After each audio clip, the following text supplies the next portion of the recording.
What's up?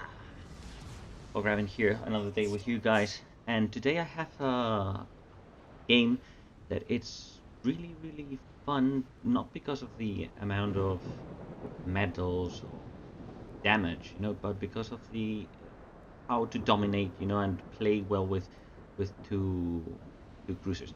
As you can see, always we look at the enemy team, and well, the King George V, it could be a pain, Independence could be a pain, but there's only one destroyer. And we're top tier. As there's only one destroyer, and we're top tier, and we have smoke, and we have two smokes, so we can be constantly undetected, we're gonna play hard this game. So we're gonna go and try to get Charlie. Why do we try to get Charlie? Well, the thought process that invoked here was that we thought that the destroyers normally like to go Bravo. Why is that? Well, I think particularly when I play destroyers is because I like Bravo because there's some islands, so you can always shield yourself, no? Nevertheless, the plane just detected the enemy German destroyer, and it looks like it's coming to Charlie. Yeah, and it makes a lot of sense because our planes are in that position, so if he goes there, he would be detected. Nevertheless, we are too far down the road to just abort our move. So, well, if we have a bit of luck, we might get into Charlie. We do see that the enemy Miyoko is coming our way. Well, I'm gonna get inside the circle before he detects me, unless there's a destroyer, and of course there's a destroyer, and of course all the enemy planes are coming our way. So the Miyoko shoots at me, and of course the first salvo just gets me to fire, because reason. Right now, look, 6 people, 3, 4, 5, 6, they are all aiming at me. So I'm getting a huge risk, so I'm popping smoke, and just like trying to get away from all these people shooting it. And I went through a great risk here. Nevertheless, we are right now in Charlie, 28 seconds until we cap, and this is our play. What we are both doing right now, you see this corridor here, we're gonna try to angle our stern, our bow, towards that corridor in the case that there's torpedoes, so we can present the less silhouette as possible. Of course, there was a Mayoko and there was a German destroyer. So yeah, here are the incoming torpedoes. So they caught us in the middle of the of the maneuver, and this you can see it from far away. That's the thing about the ships. No, you see this kind of thing coming far away. And the bad thing about this, is that I had to repair the previous 2 fires, so I'm gonna flood it a little bit here. And I see those torpedoes incoming, so I keep on going forward. But what I didn't know is that those torpedoes ran out of steam. I suppose it's the torpedoes of the Gade, because he is not in Charlie. We would know about that. Nevertheless, we have repair. Hooray for me, because that's gonna be important here. But what I want you guys to notice is that by being here, we already count Charlie, and that's a huge asset to our game, because any cruiser that wants to come, for example, this Cleveland is trying to push, and if he sees me right now, he will probably one salvo he will kill me. Nevertheless, I put preventive torps in case that he's coming, and I have the smoke that my friend Levin just popped up. So right now, he cannot detect us, and he's gonna receive the full might of 2 Fijis on him, and he's a squishy cruiser. And we can put 9 shells in the air every time that we fire.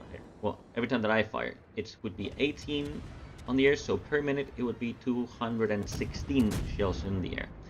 So this guy is in a horrible amount of pain right now, and he will die because he's squishy. And the thing is that with Cleveland, you are not you cannot push if it's not a destroyer. You can wreck destroyers, but you're too squishy. So any battleship or any AP on you is gonna cost you dearly. And of course, well, he will die because that's what happens in ships when you overpush and you overextend your line. So right now, if we look at the mini-map, we can see that the battleships are pushing the 8-9 line. So we are going to shift our position from from Charlie to the corner of Delta 8. Also, our other friend in the platoon, Jim, he's in the Nagato. He just spotted the Gade, the German destroyer, and well, he needs some help. And it makes a lot of sense that we rush this guy, because even though I'm in 7,000, 8,000 health, if I die right now killing that guy, it would be totally worth it, because that means that our destroyer, if he's intelligent, he can dominate the cap circles.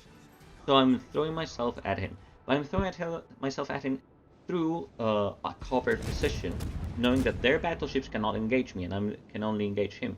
For example, you see me here right now getting the zoom back because I couldn't, he was going so fast that I couldn't aim my shells properly, you know, without seeing him. Now he starts to zigzag, so he's losing momentum. So I'm gonna put my zoom back again to full and just try to wreck. And Fiji shells work so good with their low fuse, you know, the short fuse on any surface, that this guy is getting wrecked. And this is a pivotal moment, because this kind of moves win the game. I mean, their only destroyer overextending and dying, it's something that, well, it's his fault, but it's our duty to kill him.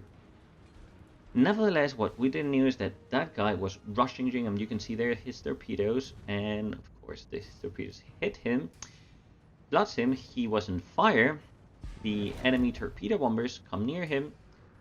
He's not repairing because, well, if he survives, he will need that repair. And of course, that torpedo bombers hit him, and he floods out. So right now we're not in the best position, or this position is not suited for two British cruisers. Because if those battleships are going to charge this, the 8 line, well, if we put some smoke up, we cannot see them. So we are totally useless here without any recon. And our carrier is focusing on the other side, which he should be doing. So the intelligent thing to do here is to just get out and try to get ourselves in a position that we are near the center, so we can support any push that's coming through our team. And well, nevertheless, now we have to play defensively. And this is why I say, because look, even though we are ahead in points, and that's because we capped Charlie and our destroyer capped Bravo at the beginning, we're ahead in points, but we're losing on ships.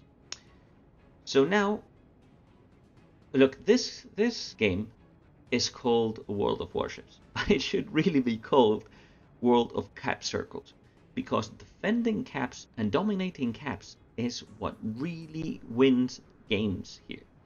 And in this platoon, that we can pop smokes all the time, and this is super fun. I recommend you guys to do it as much as you can, because it will win, and you will feel that kind of superiority of like, I can shoot you and you cannot shoot me. So, well, the thing is that right now we can see that maybe those battleships are going to go to Charlie, and that's what they should do, because they can pincer, you know, our team in Alpha. And we are the only things that's standing between they capping C and making the pincer, and, well, us losing the game. So we are trying here you see me stopping, and I was trying to spot, you know, any of the battleships to see if they are coming this way, because if they're keeping on the 8 line, they are out of the game. Their fire will be, most of it, ineffective, you know? But we see them, you know, going for Charlie, which is the correct thing to do. Of course, if we were any other cruiser, any other battleship, you know, we would have a hard time defending against two pushing one top tier battleship. Nevertheless, we are British. So we go to the corner, we pop smoke, and now I continue a bit forward until the edge of the smoke so my friend can get into my position. And now we start throwing those 216 shots per minute into the King George V. He is giving us a bad angle, so at this point you have to aim for the superstructure, because the short fuse of the AP will penetrate the superstructure. You will eventually saturate the superstructure, but nevertheless you will be doing some damage, which you wouldn't do in any other ship. And now you must feel for this guy, because it's a volley from Slevin and a volley from me. Volley from Slevin, volley from me. And he, even though we are not making a lot of damage, he must be feeling, you know, stressed in so many ways right now. Because I think we all know that sensation of just getting under fire, that gets to your brains. Here's another thing that we do. We communicate, and I tell him, I'm going to put torps to his left, and you plant torps to his right. So if he does anything, any changes or any, you know, he tries to go to Bravo, he tries to push on other positions, he tries to disengage, he will face any kind of torpedoes. And this is what I was telling you guys. Like, even though we're not hitting him hard, this guy just thinks that he's under so much fire that, hey, he has to go back. Oh, and look at this. Boom. Smoke out? Well, smoke in, because that's what British cruisers in a team do. So, and he's just like, right now, he's trying to go back because, well, he has two cruisers firing on him all the time. And we have here this Queen Elizabeth. I mean, at the time we were thinking that Queen Elizabeth could be in the other flank, helping, you know, to stop the push from the 1-2 line. And he's here. It is true that he has a lot of support from our firepower, but nevertheless, you know, he should be helping the team on the other side, because we had this cab circle blocked for him.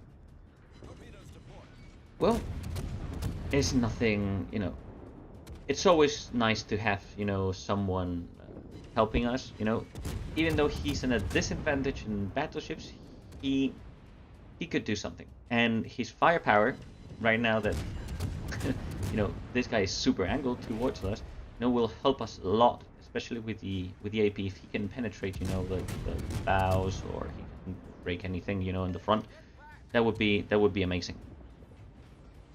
And really, at this point, what we're really wondering, you know, is like, when can this guy get wrecked so we can focus ourselves in the New York, because we know that the New York is more squishy and he's giving broadside. So we're really looking forward to, you know, make our game on that line. Nevertheless, as you can see, 8 seconds, 7, 6, 5, you know, and I pop my smoke, and boom. We're all good again, and I move again to the corner of the smoke so my friend can come, you know, and get into my exposition. Right now we can see the Queen Elizabeth trying to ram this guy, but, well, a bit of a fail, you know, because, well, I say a bit of a fail, but he shoots, and he's so close with his AP that you can see right now how he scored a citadel penetration, and he's out. And what is this guy doing? We do not know. I'm pretty sure you can see in the top right of the minimap there's a wheel, and if you click that wheel, you can put, you know, the last known positions and names of the ships in the minimap. Maybe he didn't knew that, because what was he doing? You know, sailing, you know, broadside to 2 AP Fijis. He on low health. Nutter. Okay, here I make a bad decision. So we saw that the enemy fighters were on top of us. I see him disappear, and I thought, well, we are two cruisers, maybe we wreck them. Nope. So right now, I get out of the smoke because it's now our it's our thing to stop this guys from capping A. And well, the thing is that we are looking at this island just on on the forward of us, yeah, and we are thinking like, well, I don't have smoke up, so I need to stop, and I need Sleving to just make the smoke screen for us to stop this guy. Of course, there's a Nuremberg going broadside to enemy Fijis, and as soon as we are detected, I'm gonna see 3 guys aiming at me, but Sleving opens fire on him. We all know what happens to pretty Colbergs, going for broadside to anything that has AP. And well, right now, our Queen Elizabeth is capping D, and we have so many points ahead. Nevertheless, if those guys were trying to come to Alpha, we will wreck them because they cannot see us, and we can see them because of the bombers that were there. And well, hooray, victory! It was as I told you, you can see here that we made 120,400 impacts, 13 planes, we defend, we killed. We did a lot of things, but the important thing here is that we denied the enemy the chance of having their cap circles. As I told you guys, this is World of Cap Circles. The enemy team that dominates them wins. And because we capped, and even though we didn't make big damage, we capped, and we are on the top of the team just because of that. Because we are the ones who defend and we capped. And that's very important for anything in the future, especially you guys want to try this. And well, this is how you win games. Another thing that my friends have told me, if I could say, which things I have in my ship. And well, in the Fiji I have Jack Dunkirk, the special captain. And I've enumerated, what I think it's the most important thing. So, number 1, you need to know how many people are aiming at you. Number 2, you need bigger smoke, especially with Jack Dunkirk, which has a special ability. Number 3, you need more heals. Number 4, you need to get detected less because you are very squishy. Number 5, turret rotation because he has it better. Number 6, shoot more when you have lower health. And number 7, because you need more all your perks like smoke and like healing to come earlier. And number 8, just when you ran out of hydro, you still want to detect those storms. And well, out of the modules, main battery modification 1, because only one that you can use.